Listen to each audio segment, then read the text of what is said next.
In 1257, a catastrophic eruption occurred at the Samalas volcano on the Indonesian island of Lombok. The event had a probable volcanic explosivity index of 7, making it one of the largest volcanic eruptions during the current Holocene epoch. It left behind a large caldera that contains Lake Segara Anak. Later volcanic activity created more volcanic centers in the caldera, including the Barujari cone, which remains active. The event created eruptions columns reaching tens of kilometers into the atmospheres and pyroclastic flows that buried much of Lombok and crossed the sea to reach the neighbouring island of Sumbawa. The flows destroyed human habitations, including the city of Pamatan, which was the capital of a kingdom of Lombok. Ash from the eruption fell as far as 340 kilometers away in Java. The volcano deposited more than 10 cubic kilometers of rocks and ash. The aerosols injected into the atmosphere reduced the solar radiation reaching the Earth's surface, causing a volcanic winter and cooling the atmosphere for several years. This led to famines and crop failures in Europe and elsewhere, although the exact scale of the temperature anomalies and their consequences is still debated. The eruption may have helped trigger the Little Ice Age, a century-long cold period during the last 1,000 years. Before the site of eruption was known, an examination of ice core around the world had detected a large spike in sulfate deposition from around 1257, providing strong evidence of large volcanic eruption occurring at that time.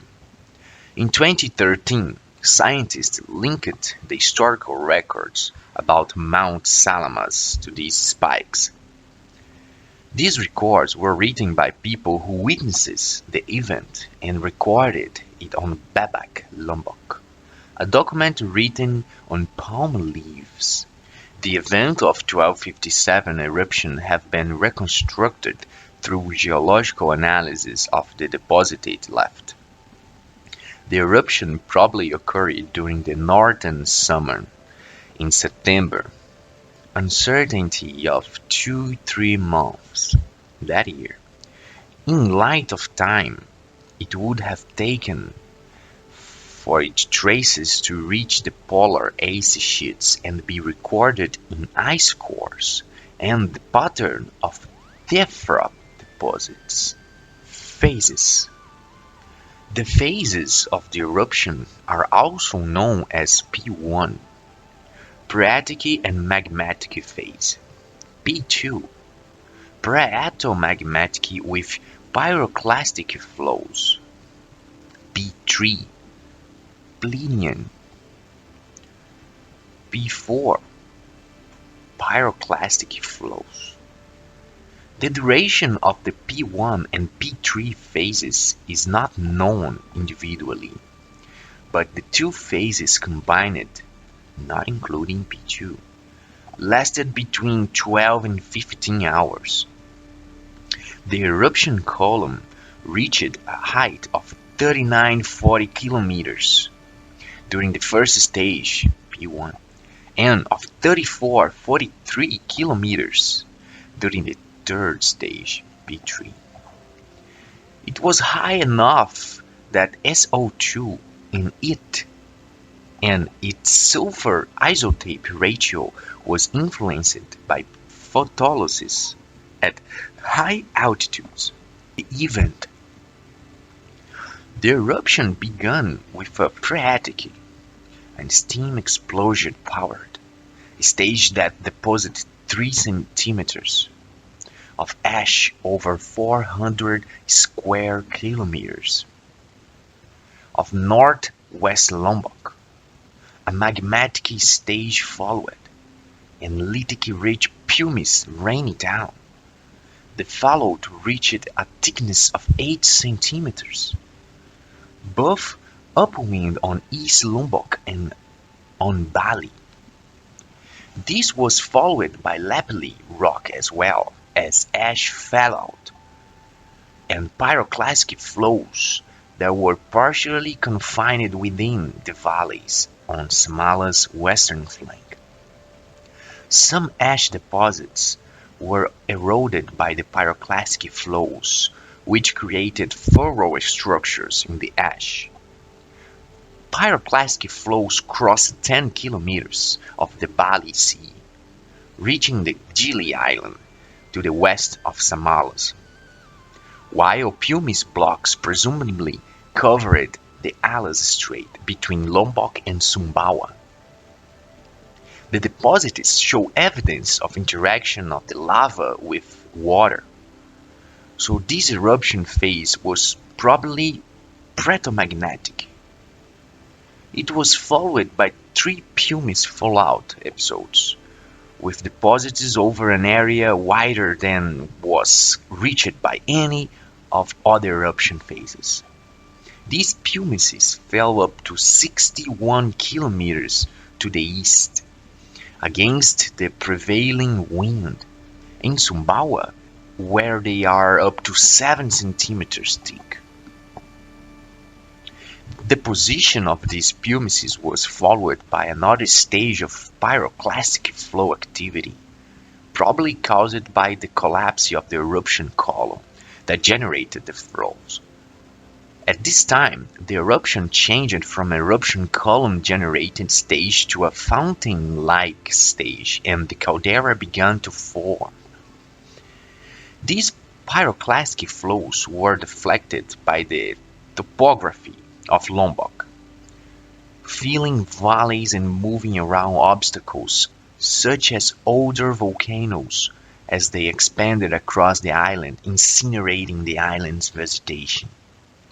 Interaction between these flows and the air triggered the formation of additional eruption clouds and secondary pyroclastic flows, where the flows entered the sea north and east of Lombok.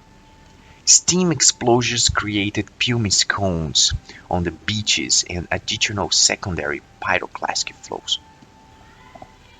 Coral reefs were buried by the pyroclastic flows. Some flows the Alas Strait between Sumbawa and Lombok and formed deposits on Sumbawa. These pyroclastic flows reached volumes of 29 cubic kilometers on Lombok and thickness of 35 meters as far as 25 kilometers from Samalas. The pyroclastic flows altered the geography of eastern Lombok, burying rivers valleys and extending the shoreline.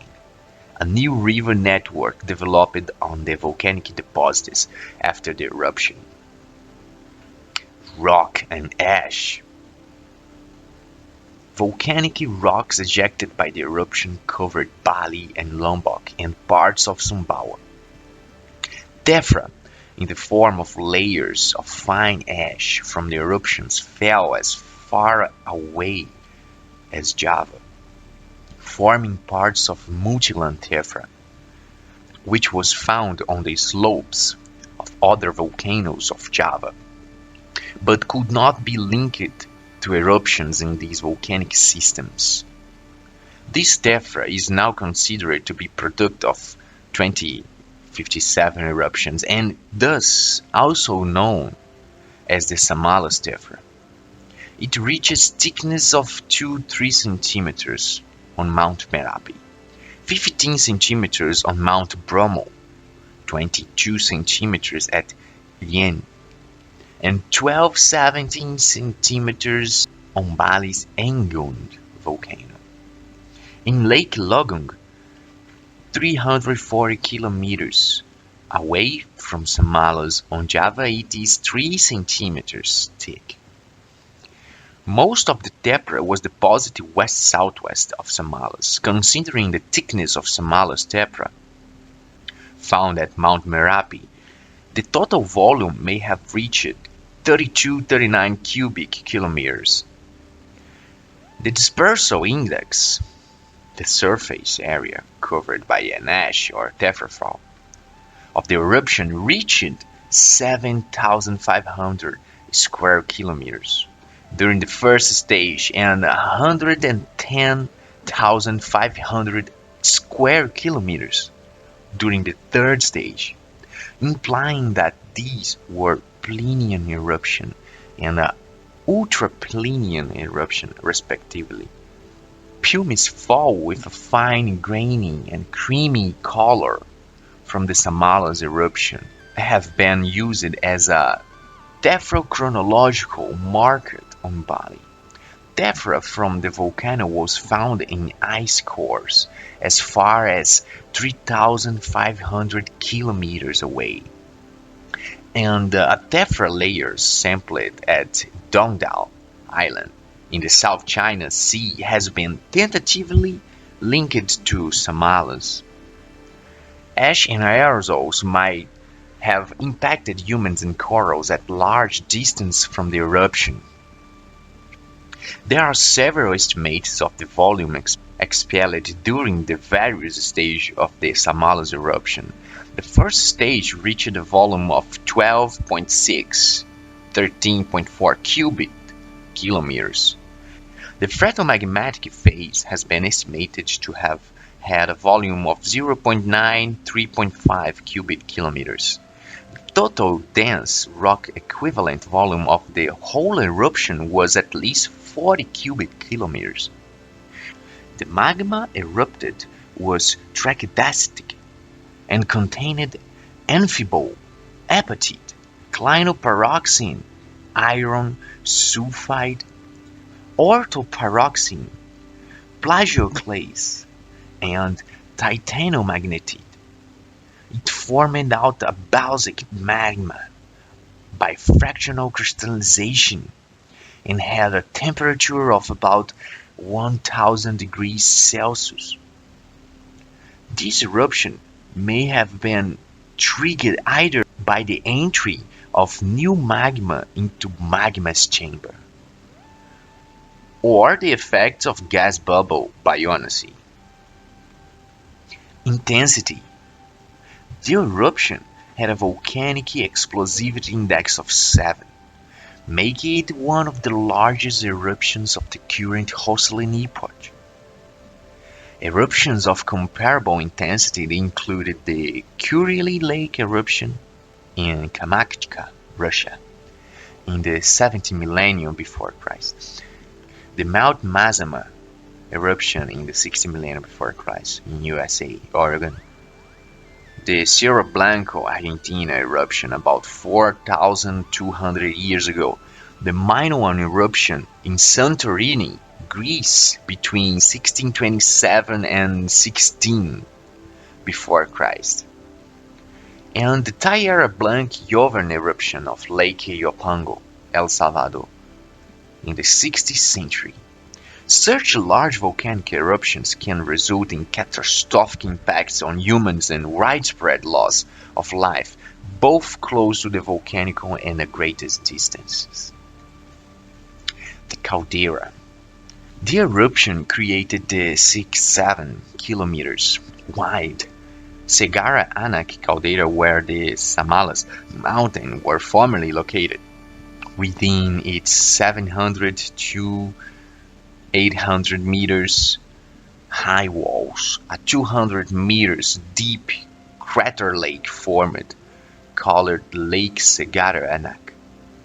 The Barujari cones rise 320 meters above the water of the lake and has erupted 15 times since 1847. A crater lake may have existed on Samalas before the eruption and supplied its phreatomagmatic phase with 0.1 0.3 cubic kilometers of water. Alternatively, the water could have been supplied by aquifers. Approximately 2.1 to 2.9 cubic kilometers of rock from ring giant fell into the caldera, leaving a collapsed structure that cuts into ringing slopes facing the Samalas caldera. The eruption that formed the caldera was first recognized in 2003, and in 2004 a volume of 10 cubic kilometers was attributed to this eruption. Early researchers considered that the caldera-forming eruption occurred between 1210 and 13. In 2013, Lavin suggested that the eruption occurred between May and October 1257, resulting in the climate change of 1258. Several villages on Lombok are constructed on the pyroclastic flows deposited from the 1215 event. So if you like the video, leave a comment and subscribe to the channel to follow more trivia videos. A big hug. See you next time.